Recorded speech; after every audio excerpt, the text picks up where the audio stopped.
Daily. Taste the Daily.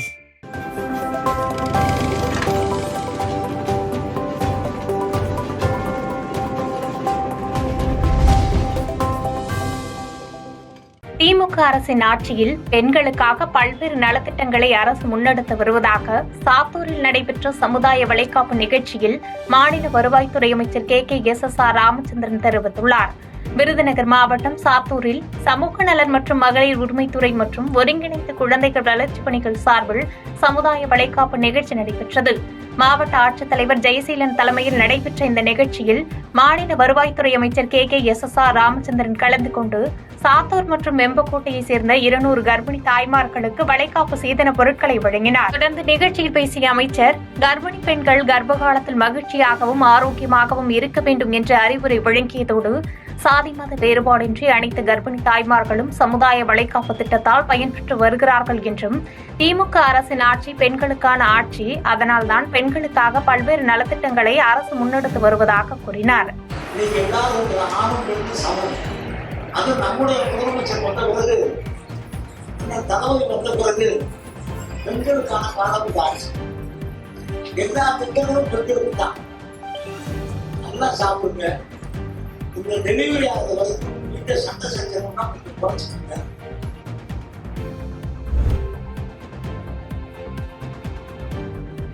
மக்களவை தொகுதிகள் மறுசீரமைப்பு எந்த விகிதாச்சார அடிப்படையில் அமையும் என்பதை மத்திய அரசு தெளிவுபடுத்த வேண்டும் என்று திமுக துணை பொதுச் செயலாளர் ராசா வலியுறுத்தியுள்ளார். சென்னையில் செய்தியாளர்களிடம் பேசிய அவர், கோவையில் பேசிய மத்திய உள்துறை அமைச்சர் அமித்ஷா, விகிதாச்சார அடிப்படையில் மறுசீரமைப்பு தொகுதிகள் அமையும் போது தமிழகத்தில் ஒரு தொகுதி கூட குறையாது என்று கூறியுள்ளார்.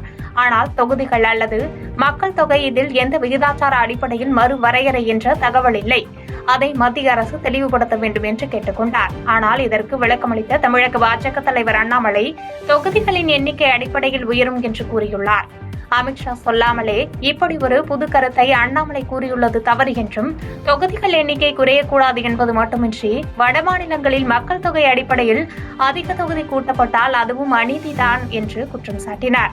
எனவே 1971 ஆண்டில் மக்கள் தொகை கணக்கீடு அடிப்படையில் தற்போது இருக்கும் நாடாளுமன்ற உறுப்பினர்களின் எண்ணிக்கையை அப்படியே உயர்த்த வேண்டும் என்றும், 1971 ஆண்டில் மக்கள் தொகை அடிப்படையில் எல்லோருக்கும் தொகுதிகளை உயர்த்தினால் தமிழகத்துக்கும் தொகுதிகள் உயரும் என்று கூறினார். மாண்புமிகு முதலமைச்சர் அவர்கள் அது கூடாது, 1971 ஆண்டு என்ன நிலைப்பாட்டை எடுத்தோமோ அதுதான் தொடர வேண்டும் என்று கடிதம் எழுதியிருக்கிறார்கள்.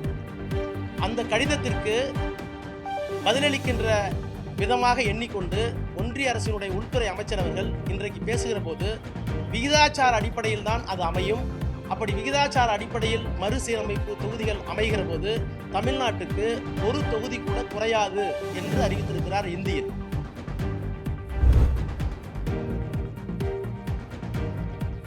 தொகுதி மறுசீரமைப்பு குறித்து உள்துறை அமைச்சர் அமித்ஷா கூறிய கருத்து முழுமையானது அல்ல, மேம்போக்கானது என்று போக்குவரத்து துறை அமைச்சர் சிவசங்கர் தெரிவித்துள்ளார்.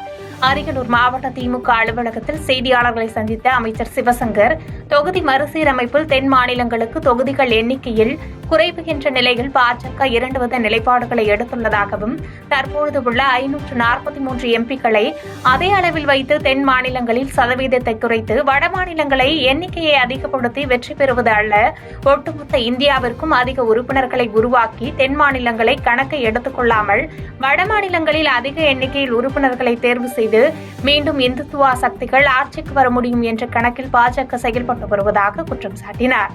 இந்த விஷயத்தில் உள்துறை அமைச்சர் அமித்ஷாவின் கருத்து முழுமையானது அல்ல என்றும் மேம்போக்கான கருத்து என்றும் கூறினார்.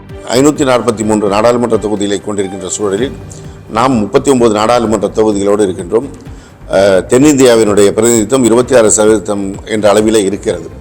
ஆனால் இவர்கள் இப்பொழுது மீண்டும் மக்கள் தொகை அடிப்படையிலே இந்த மறுசீரமைப்பு என்று கொண்டு வந்தால் தென்னிந்தியாவுடைய பிரதிநிதித்துவம் மிகவும் குறைந்து போகும், தமிழ்நாட்டுடைய எண்ணிக்கை குறைந்து போகும். எனவேதான் நாம் இதனை வன்மையாக எதிர்க்கின்றோம்.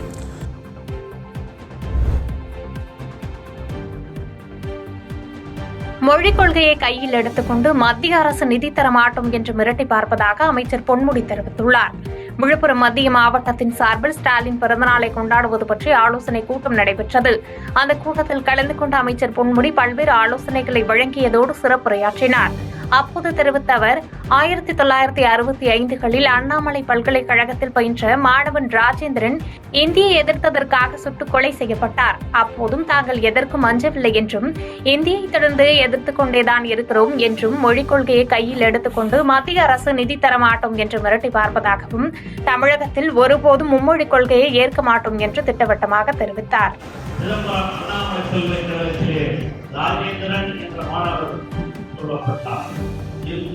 அதையெல்லாம் பார்த்து இளைஞர்கள் மாணவர்கள் அவர்கள்தான் எங்களுக்கு மும்மொழி வேண்டாம், இருமொழிதான் வேண்டும், தமிழும் ஆங்கிலமும் தான் இருக்க வேண்டும் என்று சொல்லி இங்கே அந்த போராட்டம் நடைபெறும்.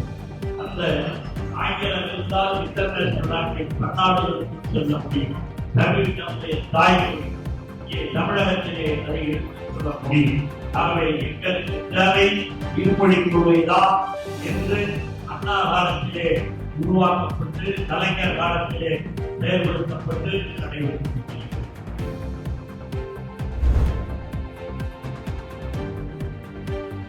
திமுக ஆட்சியில் 1000 ரூபாய் நிதி வழங்கிவிட்டு அனைத்து வரியையும் உயர்த்திவிட்டார்கள் என முன்னாள் அமைச்சர் சி.வி. சண்முகம் குற்றம் சாட்டியுள்ளார். விழுப்புரம் மாவட்டம் செஞ்சி கிழக்கு ஒன்றிய அதிமுக சார்பில் மறைந்த முன்னாள் முதலமைச்சரின் 77வது பிறந்தநாள் விழாவையொட்டி விநாயகபுரம் பகுதியில் நலத்திட்ட உதவிகள் வழங்கும் நிகழ்ச்சி ஒன்றிய கழக செயலாளர் சோழன் தலைமையில் நடைபெற்றது.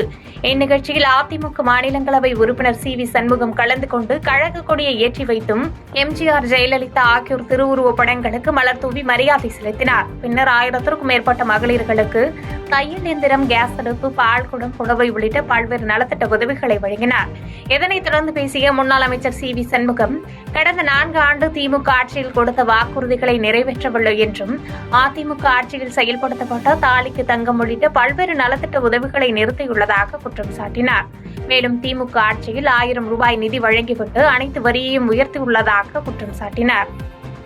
என்ன பண்ண முடியும்? இந்த 1000 ரூபாய் கேட்டா எதை கையில 1000 ரூபாய் கொடுத்தார், எதை கையில 1000 ரூபாய் கொடுத்தார்? யார் உங்க அப்பா வீட்டு பணத்தை கொடுத்தாரா? யார் வீட்டு பணம்? உங்க வீட்டு பணம். அரசாங்கத்துக்கு நீங்க வரியா செலுத்திய பணம். ஆனா இதே அம்மாவுடைய ஆட்சி வந்திருந்தால் இன்றைக்கு இந்த அரசு உங்களை வஞ்சித்துக் கொண்டிருக்கிறது, ஏமாற்றிக் கொண்டிருக்கிறது. மனமில்லை. ஏழை எளிய மக்கள், மாணவ மாணவிகள் படிப்பதற்கு லேப்டாப் கொடுப்பதற்கு மனமில்லை.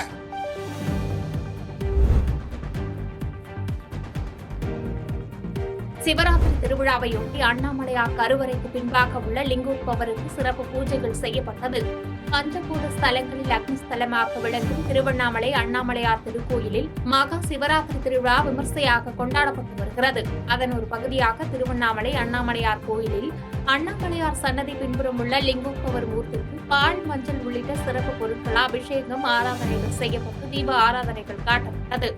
இதில் ஆயிரக்கணக்கான பக்தர்கள் கலந்து கொண்டு சுவாமி தரிசனம் செய்தனர்.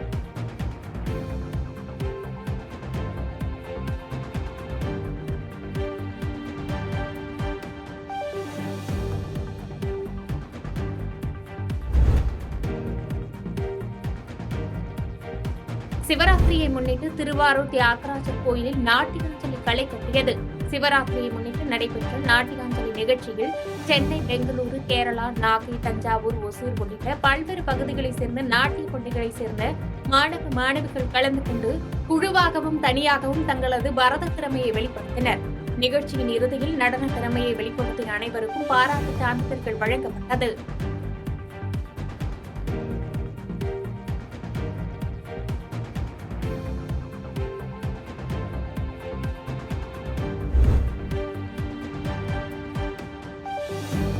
பண்ருட்டி அருகே திருவதிகை வீரட்டானேஸ்வரர் கோயில் மகா சிவராத்திரி திருவிழா வெகு விமர்சையாக கொண்டாடப்பட்டது. கடலூர் மாவட்டம் பண்ருட்டி திருவதிகையில் பிரசித்தி பெற்ற வீரட்டானேஸ்வரர் கோயில் உள்ளது. இங்கு மாசி மகா சிவராத்திரி திருவிழா கோலாகலமாக நேற்று இரவு நடைபெற்றது. இதையொட்டி மூலவர் லிங்க திருமேனிக்கு சிறப்பு பூஜைகள் மற்றும் மலர்களால் அலங்கரிக்கப்பட்டு தீபாராதனைகள் காண்பிக்கப்பட்டது. இதில் சுற்றுவட்டார பகுதியில் இருந்து ஆயிரக்கணக்கான பொதுமக்கள் கலந்து கொண்டு சுவாமி தரிசனம் செய்தனர்.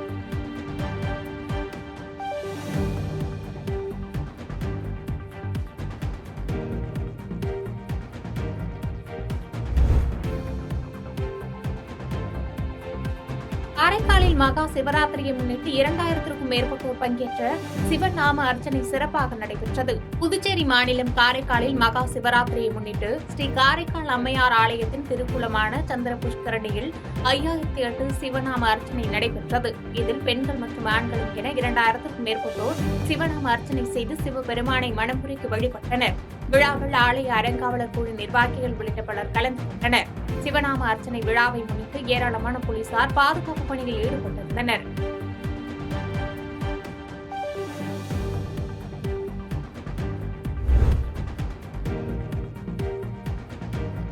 காரைக்குடியில் திருடு போன இருசக்கர வாகனத்தை புகாரளித்த 5 மணி நேரத்தில் காவல்துறையினர் கண்டுபிடித்து திருட்டில் ஈடுபட்ட நபரை கைது செய்துள்ளது பொதுமக்களிடையே பெரும் பரபரப்பை பெற்றுள்ளது.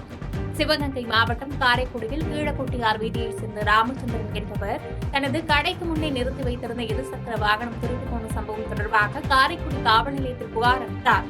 மாவட்ட காவல் கண்காணிப்பாளர் ஆசிஷ் ராவத் உத்தரவின் பேரில் காரைக்குடி காவல்துறை கண்காணிப்பாளர் மேற்பார்வையில் தெற்கு காவல் நிலைய ஆய்வாளர்கள் மற்றும் காவல்துறையினர் தீவிர விசாரணை மேற்கொண்டிருந்தனர். இந்நிலையில் சிசிடிவி காட்சிகளின் அடிப்படையில் புகார் அளித்த 5 மணி நேரத்தில் திருடு போன இருசக்கர வாகனம் மீட்கப்பட்டது. மேலும் இருசக்கர வாகன திருட்டில் ஈடுபட்ட 64 வயதான ராதாகிருஷ்ணன் என்பவரை கைது செய்து விசாரித்து வருகின்றனர்.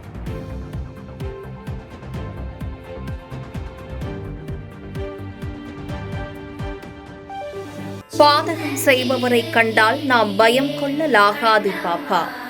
மோதி மிதித்து விடு பாப்பா, அவர் முகத்தில் உமிழ்ந்து விடு பாப்பா. அண்மை செய்திகளை உடனுக்குடன் தெரிந்து கொள்ள இணைந்திருங்கள் எம் நாடு தொலைக்காட்சியுடன்.